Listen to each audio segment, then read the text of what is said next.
So hello and welcome everyone to YouTube channel formula machine. तो कैसे हैं आप लोग? आई होप सभी अच्छे होंगे। तो आई होप आप लोगों का क्वालिफायर्स या फिर क्विज़ 1 ख़त्म हो चुका होगा और आप लोगों ने अच्छे से क्वालिफायर्स एग्ज़ाम को दिया होगा। तो इसके आगे जो आप लोगों के कुछ डाउट्स आ रहे हैं, जैसे कि भैया क्वालिफायर्स का रिज़ल्ट कब आएगा, या फिर भैया पासिंग मार्क्स कितने हैं क्वालिफायर्स के लिए पर सब्जेक्ट वाइज पासिंग मार्क्स कितने हैं, या फिर थर्ड आता है एलिजिबिलिटी रीअटेम्प्ट के लिए कितनी है, कितनी एलिजिबिलिटी क्राइटेरिया हमारी होनी चाहिए कि हम रीअटेम्प्ट दे दें। कोर्स रजिस्ट्रेशन कब से होगा, वीक 5 का कंटेंट आ चुका है तो हम क्या उस कंटेंट को करें या फिर छोड़ दें, और फीस पेमेंट हमें कब करनी होगी, और हमारा डैशबोर्ड कब अपडेट होगा। तो आज हम इन्हीं सारे क्वेश्चंस के आंसर लेके आए हैं। तो आज की वीडियो में हम यही सारी चीज़ें देखेंगे। व्हाट आफ्टर क्वालिफायर्स क्विज़ 1, तो आपको क्वालिफायर्स क्विज़ 1 देने के बाद क्या क्या करना है। और एक और चीज़ यहाँ पे जो मुझे सुनने में आ रही थी कि आप लोग कह रहे थे, कुछ लोग कह रहे थे कि क्वालिफायर्स का पेपर थोड़ा सा हार्ड आया था। थोड़ा सा उस तरह हार्ड नहीं कह सकते, बट कह सकते हैं कि मैथ्स में आपका हार्ड आया था। ज़्यादातर स्टूडेंट्स कह रहे थे कि मैथ्स में हार्ड आया था पेपर भैया, क्योंकि मैंने जितने भी स्टूडेंट्स अभी तक पूछा है उन लोगों में से सब ने कहा है इंग्लिश का पेपर इजी था, सीटी वाज मॉडरेट। देन उसके बाद मैथ्स को कह रहे थे कुछ लोग हार्ड है, कुछ लोग कह रहे थे मॉडरेट है। बट अगर मेरा सजेशन लेंगे आप तो शायद वो पेपर मॉडरेट था। जहाँ तक मैंने भी एक बार बस वैसे ही पेपर देखा है, पूरा मैंने पेपर गो थ्रू नहीं किया हूँ मैं, बट जहाँ तक मुझे लगा पेपर मॉडरेट था। 1 to 4 वीक्स ही आ रहा था, तो पेपर मॉडरेट ही था। और बाकी का ये सारी क्राइटेरियाज फेल पास वाली ये सारी चीज़ें हम इस वीडियो में डिस्कस कर लेंगे कि कितने मार्क्स चाहिए होंगे आपको पास होने के लिए, और कितने मार्क्स पे आप फेल हो जाएंगे और कितने मार्क्स चाहिए होंगे आपको पास होने के लिए। ओके, तो चलिए हम इस वीडियो को स्टार्ट करते हैं। व्हाट आफ्टर क्वालिफायर्स क्विज 1, तो क्वालिफायर्स हो गया हमारा, क्विज 1 हमारा हो गया। जेई बेस्ड एंट्री आपकी हो तब भी आपके लिए वीडियो इन्फॉर्मेटिव रहेगी, और अगर आपकी क्वालिफायर्स वाली एंट्री है तब भी आपके लिए वीडियो इन्फॉर्मेटिव रहने वाली है। तो फर्स्ट अगर हम बात करते हैं अपने क्वालिफायर्स के रिजल्ट की, तो फर्स्ट क्वेश्चन आता है क्वालिफायर्स का रिजल्ट कब आएगा भैया। तो क्वालिफायर्स का रिजल्ट आपका 12 जुलाई को आएगा। 11th की रात को भी आ सकता है, 12th को भी आ सकता है। तो मान के चलिए आपका 12th को रिजल्ट आ जाएगा। आंसर ट्रांसक्रिप्ट उससे पहले ही आपकी आ जाएगी, तो अगर आपको देखना होगा तो आप एक बार देख सकते हैं वहाँ से भी। बट क्वालिफायर्स का रिजल्ट आपको 11th की रात को या 12th को आ जाएगा। सेकंड क्वेश्चन की अगर हम बात करते हैं तो सेकंड क्वेश्चन हमारा फेल पास क्राइटेरिया। तो फेल और पास में क्वालिफायर्स वाले स्टूडेंट्स की बताता हूँ, क्योंकि क्विज वाले तो वैसे ही पास थे। क्विज वालों को अब कुछ नहीं करना है, भले ही वो एग्ज़ाम में फेल हो जाते हैं, 0 मार्क्स आते हैं उनके, उन्होंने बस एग्ज़ाम दिया अगर है तब वो पास माने जाएंगे। बट क्वालिफायर्स वालों के लिए ऐसा बिल्कुल भी नहीं है। क्वालिफायर्स वालों के लिए फेल और पास का एक क्राइटेरिया यहाँ पे है। पास का क्राइटेरिया यहाँ पे बहुत ही सिंपल है, आपको पर सब्जेक्ट 40% मार्क्स लाने होंगे। अगर आप जनरल कैंडिडेट हैं देन आपको पर सब्जेक्ट 40% मार्क्स लाने होंगे। आपके 4 सब्जेक्ट से इंग्लिश था, आपका मैथ्स था, मैथ्स 1, देन उसके बाद आपका स्टैट्स था, स्टैट्स 1, और आपका यहाँ पे सीटी था। 4 सब्जेक्ट्स में आपको चारों सब्जेक्ट में 40% क्रॉस करने होंगे। तो जहाँ तक मैंने पेपर देखा है मैथ्स 1 का, मैथ्स 1 शायद 40 मार्क्स का था, स्टैट्स 1 भी आपका 40 मार्क्स का था। तो अगर आप यहीं से परसेंटेज निकालते हैं तो आई होप 16-17 मार्क्स के अप्रॉक्स आपको चाहिए होंगे पास होने के लिए। तो 40% ऑफ मार्क्स आपको चाहिए होंगे, आप यहाँ से पास हो जाएंगे। 40% पर सब्जेक्ट, ये आपकी सब्जेक्ट की क्राइटेरिया थी। बट ओवरऑल आपको 50% मार्क्स चाहिए होंगे पास होने के लिए। तो आई थिंक आप लोगों को क्लियर हो गया होगा। ओवरऑल आपको चारों सब्जेक्ट में 50% मार्क्स चाहिए, बट सब्जेक्ट वाइज आपको 40% मार्क्स चाहिए होंगे। आई थिंक मेरी बातें क्लियर होंगी आप लोग को।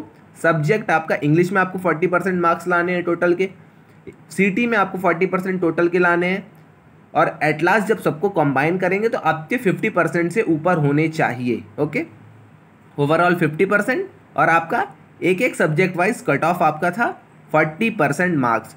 ओबीसी वालों के लिए शायद 35 है, SC ST के लिए शायद 30 है। एक बार आप इसे चेक कर लीजिएगा, क्योंकि मुझे इतना ज़्यादा अब याद नहीं है। ओके, बट आपका कैटेगरी वाइज भी ये डिफ़र करता है, बट आप अपने हिसाब से 40% मार्क्स मान के चलिएगा। ओके, अब हम बात कर लेते हैं, अगर मैं इस एग्ज़ाम में फ़ेल हो गया भैया अगर मैं एग्ज़ाम में फ़ेल हो गया तो री अटैम्प्ट की एलिजिबिलिटी क्या है। तो री अटैम्प्ट का आपको फॉर्म भरना होगा। मैं यहाँ पे डेट्स भी लेके आया हूँ। तो आपकी जो री अटैम्प्ट की डेट्स है, री अटैम्प्ट की क्वालिफायर्स की आपकी जो डेट्स है, आपकी वेडनेसडे 17 जुलाई को ओपन होगी।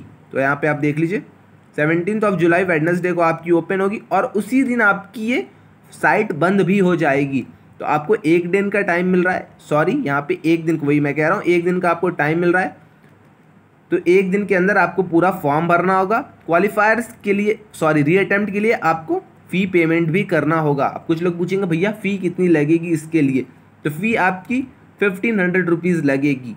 ओके, जनरल कैंडिडेट अगर आप हैं, ओबीसी कैंडिडेट है, तो आपकी 1500 रुपीज़ फीस लगने वाली है यहाँ पे। ओके, तो आप इन दोनों डेट्स को, अगर आपको लग रहा है कि मैं फ़ेल हो जाऊँगा, तो आप इन दोनों डेट्स को अपने माइंड में रखे रहिएगा।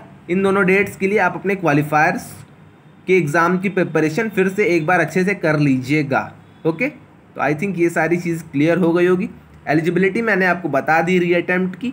और एक और चीज़ जो यहाँ पे इंपॉर्टेंट मैं इंक्लूड करना चाह रहा हूँ, अगर आप फेल होते हैं, मतलब आपने आज क्वालिफायर्स एग्ज़ाम दिया, क्वालिफायर्स में आपको लग रहा है भैया 3 सब्जेक्ट तो मैंने बहुत अच्छे किए हैं और 4 सब्जेक्ट, जैसे कि फॉर एग्जांपल हम ले लेते हैं, ज़्यादातर स्टूडेंट्स कह रहे थे मैथ्स टफ था, तो मान के चलिए आप मैथ में फ़ेल हो जाते हैं, तो आपको मैथ्स का ही री अटेम्प्ट देना पड़ेगा फिर से। आपको ये तीनों एग्ज़ाम नहीं देने हैं, आपको मैथ्स का ही री अटेम्प्ट फिर से देना है। ओके, तो आप मैथ्स की प्रिपरेशन फिर से अच्छे से कर लीजिएगा। उसके लिए भी आपकी फ़ी उतनी लगेगी, कंडीशन सारी सेम है, फॉर्म आपको उसी दिन भरना होगा। ओके, तो अगर आपको लग रहा है कि भैया मैं फ़ेल हो जाऊंगा इस बार, मुझे श्योर नहीं है कि मेरे 40% क्रॉस होंगे या नहीं, मेरा पेपर बेकार हो गया है, कोई भी अगर आपकी इश्यूज़ हैं, आपने एग्ज़ाम अगर नहीं भी दिया है, तो आप री अटेम्प्ट के लिए फॉर्म भर दीजिएगा। 17 जुलाई को ये फॉर्म आ जाएगा। ओके, अब आती है हमारी 4th पॉइंट, कोर्स रजिस्ट्रेशन की बात। कोर्स रजिस्ट्रेशन की अगर हम बात कर लेते हैं, तो आप क्विज़ 1 के हैं, आप क्वालिफायर्स के हैं, अगर आप पास हो जाते हैं, आप अगर क्वालिफायर्स में पास हैं, क्विज़ 1 वाले तो ऐसे ही पास हैं, क्वालिफायर्स में अगर आप पास करते हैं, तो आपके पास चॉइसेस रहेंगी कि आप 4 कोर्सेज़ में से अपने मन से कितने भी कोर्सेज़ ले सकते हैं। आपको 4 चॉइसेस दी जाएंगी, आप अगर 4 चाहें तो 4 ले सकते हैं, 1 चाहें तो 1 ले सकते हैं, 2, 3, जितने भी आपका मन है आप उतने कोर्सेज़ ले सकते हैं। तो आपको अपने हिसाब से आपको देखना होगा। अगर आपकी डुअल डिग्री है तो मेरे सजेशन से आप 3 कोर्सेज़ लीजिएगा, 4 की तरफ मत जाइएगा, क्योंकि ज़्यादा हेक्टिक हो जाएगा, आप ऑफलाइन भी नहीं संभाल पाएंगे और ये भी नहीं संभाल पाएंगे। और अगर आप खाली हैं, मतलब स्टैंड अलोन डिग्री अगर आप कर रहे हैं, देन आप 4 कोर्सेज़ की तरफ जा सकते हैं। तो वही है, आपकी कोर्स रजिस्ट्रेशन की विंडो जो है, यहाँ पे तो शायद इन्होंने नहीं बताया, बट आपकी कोर्स रजिस्ट्रेशन की विंडो एक, मतलब रिज़ल्ट आने के 1-2 दिन बाद आपकी कोर्स रजिस्ट्रेशन की विंडो स्टार्ट हो जाएगी। कोर्स रजिस्ट्रेशन के बाद फ़ीस पेमेंट आपको करना होगा। जितना आप कोर्स रजिस्ट्रेशन किए हैं उतनी आपको फ़ी पेमेंट करनी होगी। फ़ी पेमेंट के बाद आपका डैशबोर्ड अपडेट हो जाएगा और डैशबोर्ड अपडेट होने के बाद आपके कोर्सेज स्टार्ट हो जाएंगे आने। तो आई थिंक ये सारी चीज़ें सही हैं एकदम, आपको मतलब क्लियर हो गई होंगी सारी चीज़ें। कोर्स रजिस्ट्रेशन आपकी विंडो स्टार्ट हो जाएगी, इसके लिए भी आपको 1 दिन का टाइम मिलता है। एक्सटेंड करते हैं ये लोग तो 1 दिन 2 दिन मुश्किल से एक्सटेंड कर देते हैं, बट अब आप एक्सटेंडेड पीरियड में मत जाइएगा, आप 1 दिन में ही ये सारी चीज़ें कर लीजिएगा। और पहले ही मैं बता दे रहा हूँ, आपको लग रहा है मेरा क्वालिफायर्स क्लियर हो जाएगा, क्लियर वालों की बात कर रहा हूँ, क्लियर हो जाएगा, तो आप अपने फ़ीस की, मतलब फ़ीस का अपने जुगाड़ पहले ही से करके रखिएगा, क्योंकि ये 1-2 दिन का बस टाइम आपको देंगे और आपको इसके लिए फ़ीस पेमेंट करनी होगी। फ़ी पेमेंट आप मिस करते हैं देन आपको फिर अगले टर्म में आना पड़ेगा। तो फ़ीस का आप जुगाड़ अच्छे से कर लीजिएगा पहले से ही। और आपकी क्वालिफायर्स की कोर्स रजिस्ट्रेशन स्टार्ट होगी, शायद 14-15 से स्टार्ट हो जाएगी। ओके, आपको एक मेल आ जाएगा, आप अपने मेल को चेक करते रहिएगा। अब आई थिंक ये चारों क्वेश्चंस क्लियर है। अब अपने लास्ट क्वेश्चन पे चलते हैं, 5वां, मैंने 6वां तो आपको क्लियर कर ही दिया है। तो 6वां हमारा, सॉरी जो हमारा 5वां क्वेश्चन है, हमारा वीक 5 का कंटेंट और असाइनमेंट आ गया है। तो कुछ लोग पूछेंगे भैया क्वालिफायर्स तो क्लियर कर लिया हमने, वीक 5 का मेरे पास कंटेंट आ गया है, अब मैं क्या करूं? पहले मैं क्वालिफायर्स वालों को बता रहा हूं, फिर मैं क्विज़ वालों को बताऊंगा। तो वीक 5 का आपके पास कंटेंट आ गया है, तो कोई भी उसमें देखने की ज़रूरत नहीं है, डरने की ज़रूरत नहीं है और पढ़ने की भी ज़रूरत नहीं है। आप मत पढ़िए, कोई दिक्कत नहीं है। वीक 5 का कंटेंट आया है उसको वैसे ही रहने दीजिए, असाइनमेंट्स ज़रूरत नहीं है आपको सबमिट करने के। जैसे ही आप अपनी फ़ीस को पे कर देंगे, फ़ी पेमेंट के बाद आपका डैशबोर्ड अपडेट हो जाएगा। डैशबोर्ड अपडेट होने के बाद आपके पास एक और डेडलाइन आएगी, तो आप उस डेडलाइन को ये वीक 5 का कंटेंट सबमिट कर सकते हैं। आप जितने कोर्स लेंगे उतने के ही असाइनमेंट आपको सबमिट करने पड़ेंगे। जैसे कि मैंने आपको यहाँ पे बताया है, कोर्स रजिस्ट्रेशन में आप 4 कोर्सेज लेंगे तो आपको 4 वीक्स के असाइनमेंट 4 सब्जेक्ट्स के असाइनमेंट जमा करने होंगे पर वीक। ओके, और अगर आप 2 कोर्सेज लेते हैं तो आपको 2 कोर्सेज के बस असाइनमेंट्स जमा करने होंगे। ऐसा नहीं है क्वालिफायर्स के जैसे आपको 4 वीक्स के असाइनमेंट जमा करने होंगे।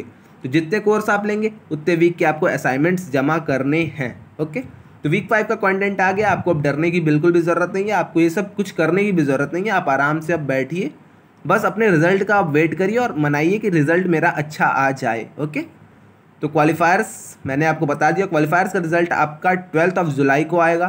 फेल और पास अगर आप हैं, फेल की क्राइटेरिया 40% है और फेल और पास की क्राइटेरिया 40% है। सब्जेक्ट वाइज कट ऑफ 40% और ओवरऑल आपको 50% चाहिए होगा। एलिजिबिलिटी रीअटेम्प्ट की मैंने आपको बता दी है, रीअटेम्प्ट का फॉर्म आपका ओपन होगा। अगर आप एक भी सब्जेक्ट में फेल होते हैं तो आप एक सब्जेक्ट का दे सकते हैं। जिस सब्जेक्ट में आप फेल होते हैं आप उस सब्जेक्ट का रीअटेम्प्ट दे सकते हैं। ओके, और कुछ लोग ये भी पूछेंगे भैया रीअटेम्प्ट की डेट कब है, तो रीअटेम्प्ट आपका 4 जुलाई को होगा। उसके बाद आपकी कोर्स रजिस्ट्रेशन सितंबर बैच से होगी।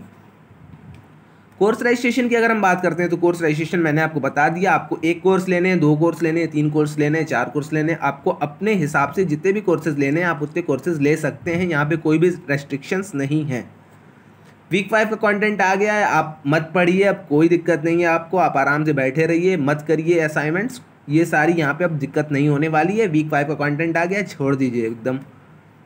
और लास्ट पॉइंट हमारा फ़ीस पेमेंट, तो फ़ीस पेमेंट का मैं पहले ही बता दूं, फ़ीस आप पहले से ही रखे रहिएगा अपने अकाउंट में, क्योंकि सारी चीज़ें ऑनलाइन होंगी, डैशबोर्ड पे आपकी हर चीज़ अपडेट हो जाएगा। आप अपनी फ़ीस को पे करिएगा, देन उसके बाद आप आराम से वीक 5 का असाइनमेंट, वीक 6 का असाइनमेंट और अपने कोर्स को कंटिन्यू करना स्टार्ट करिएगा। ओके, तो आई थिंक सारी चीज़ें अब क्लियर हो गई होंगी आपको। यहाँ पे इंपॉर्टेंट डेट्स है, मैं आपको ये भी एक बार जल्दी से दिखा देता हूँ। क्वालिफायर्स एग्ज़ाम आज आपका हो गया, क्वालिफायर्स के बाद आपका क्वालिफायर्स का रिजल्ट 12 जुलाई को आ जाएगा। रजिस्ट्रेशन ओपन, ये देखिए यहाँ पे लिखी हुई है, रजिस्ट्रेशंस आपकी ओपन हो जाएंगी 17 जुलाई से। तो आप 17 जुलाई से कोर्स रजिस्ट्रेशन कर सकते हैं। रजिस्ट्रेशन आपकी क्लोज भी हो जाएंगी 18 जुलाई को। तो इसीलिए मैं कह रहा हूँ अपने फ़ीस का अच्छे से ख्याल रखे रहिएगा, उसका जुगाड़ किए रहिएगा, कहीं से भी अपने अकाउंट में आपको पैसे उस टाइम रखे रहने होंगे जब आपको फ़ीस पे करनी पड़ेगी देन। ओके, बस यही सारी चीज़ें हैं यहाँ पे। और यहाँ पे रीअटेम्प्ट क्वालिफायर का जो फ़ीस है ये सारी चीज़ें इन्होंने बताई है, तो आप एक बार देख लीजिएगा। अगर नहीं होता है तो आप इस चीज़ का एक बार स्क्रीनशॉट ले लीजिए पूरे स्लाइड का। तो आई थिंक अब क्लियर हो गया होगा आपको सबको कि जो जो आपके डाउट्स थे मैंने यहाँ पे बेसिक डाउट्स ले लिए हैं। अगर इसके अलावा भी आपको कोई डाउट्स आते हैं देन आप कमेंट सेक्शन में आके मुझसे पूछ सकते हैं। इंस्टा या लिंक्डइन में मुझे डीएम कर दीजिएगा, मैं वहाँ भी आंसर कर दूँगा। और अगर आपने अभी तक व्हाट्सएप डिस्कशन ग्रुप नहीं ज्वाइन किया है तो व्हाट्सएप डिस्कशन ग्रुप ज्वाइन कर लीजिए। वहाँ पे स्टूडेंट्स अपने में ही एक दूसरे के डाउट सॉल्व कर देते हैं और एक स्टडी वाला माहौल वहाँ पे रहता है। ओके, तो अगर आपने ज्वाइन नहीं किया है तो लिंक डिस्क्रिप्शन में आप जाके एक बार ज्वाइन कर लीजिएगा। तो आज के लिए बस इतना ही, मिलते हैं नेक्स्ट वीडियो में। Till then bye bye.